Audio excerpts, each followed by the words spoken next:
Welcome back everyone. You're probably in a situation where you're going to buy an iPhone 10 or a used iPhone 10 in 2020. You can't really buy them brand new anymore unless you want to go the certified refurbished route from Apple. Now what I will tell you is that there's a couple things to look out for before you go and purchase an iPhone 10 specifically. Now these can probably be ported over to the iPhone XS and XS Max as well. But with the iPhone 10, because it was kind of the first gen of phone, there were some issues with it that were really weird. I don't even understand them, to be honest. And a lot of them have to do with the screen. So first of all, you want to make sure that the screen wasn't replaced from a third-party person. So basically what this means is that if the person went and replaced the screen from Apple, then it's great. But if the title or the description or for whatever, if it says like Face ID isn't working, or if it says the screen is a little weird or screen is aftermarket or whatever, you kind of have to be worried about it. Now, if you're getting a really good deal on it, like if you're paying $200 or something for it, then it's probably worth it, to be honest. But you probably should look out for things like that, because when Face ID isn't working and if the screen doesn't look like it's a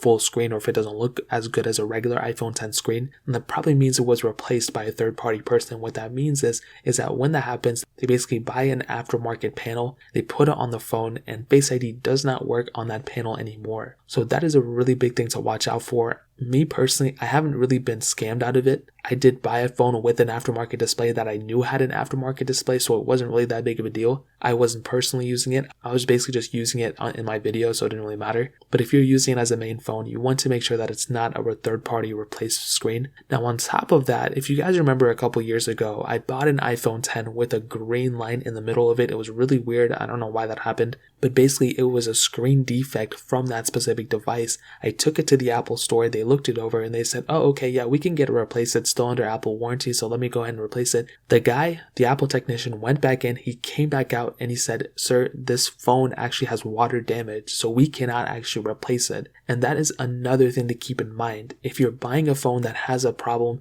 and if it says in the description, like, oh, it has a weird software glitch or it turns off every 10 seconds, things like that sometimes are actually covered under Apple's warranty. But if it's water damaged, it won't actually be able to be covered, which really sucks. So what you want to do is, before you buy that phone, you want to make sure there's absolutely no water damage on it. You want to make sure that the water damage seal isn't, red or whatever. I don't even know where. I think it's in the charging port. I honestly don't know. But wherever that is, you want to make sure that it's not water damaged at all, or you want to get it in writing or in an email or whatever that it is not water damaged. So then you're still kind of covered from that buyer seller warranty if you're buying it from eBay or whatever. Because if you're buying this phone and you plan on getting it replaced, or if there's a specific part that you are aware of that is broken and you think you could take it to the Apple store to get it fixed, they might not be able to do that if it's not under the Apple warranty, or if it has water damage. So those are two things you kind of have to keep in mind. At the same time, you kind of want to check for Apple coverage. You want to see if it has any warranty left. I think the Apple Care Plus is like 2 years or something like that. So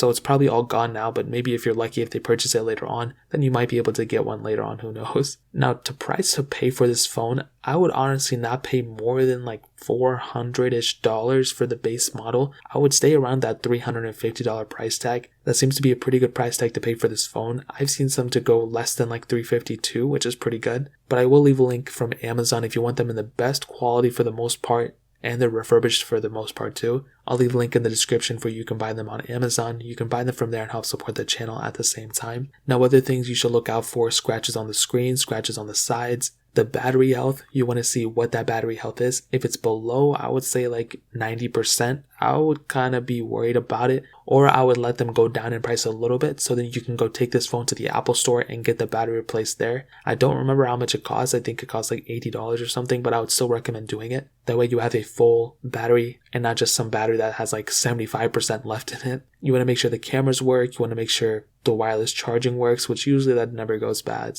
And you want to make sure that's not blacklisted or the bad IMEI or anything like that. You want to make sure you can actually use it too. So those are just a couple things to watch out for. If you guys have any questions or anything like that, let me know in the comment section below. Hit the like button, that would mean so much, but definitely hit that subscribe button. Every single subscriber that we get really does count, so it means so much if you guys can hit that. Also check out the other links down in the description as well. My Twitter, my Instagram, my second channel. More importantly, everything else. I love every single one of you guys. Hopefully I'll catch you guys in the next video. Peace out till then.